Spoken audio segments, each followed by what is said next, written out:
Newcastle evolving, but must add goals to clean sheets. It felt like a mental test as much as a physical one. How would Newcastle United cope with the voyage to Bournemouth's Vitality Stadium, less than 72 hours after suffering a 2-1 defeat against Barcelona?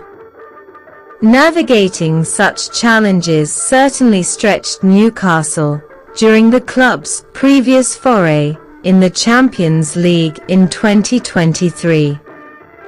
Indeed, after losing against Borussia Dortmund, a drained, injury-hit side were beaten by Bournemouth just a few days later.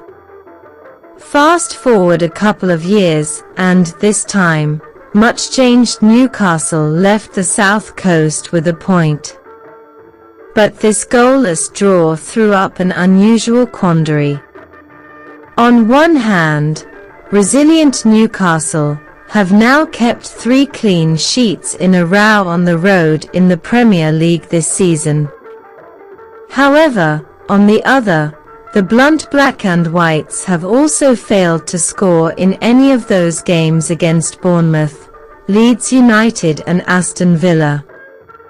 Alexander Isak sat out the opening weeks of the campaign, but the striker did not complete his British record move to Liverpool until deadline day, and replacements Yoane Wissa and Nick Woltemade are going to need time to fill the void for differing reasons.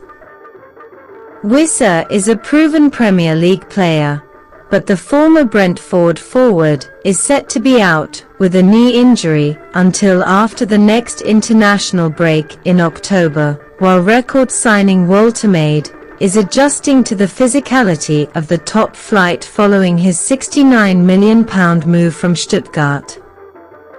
Though Woltemade got off the mark on his debut against Wolves, there was a recognition behind the scenes that the German will understandably need an adaptation period. There were a couple of glimpses of Woltemade's tidy link-up play against Bournemouth, and at one point, the new arrival wriggled away from Marcos Senesi down the right only to see his cross easily claimed by Petrovic.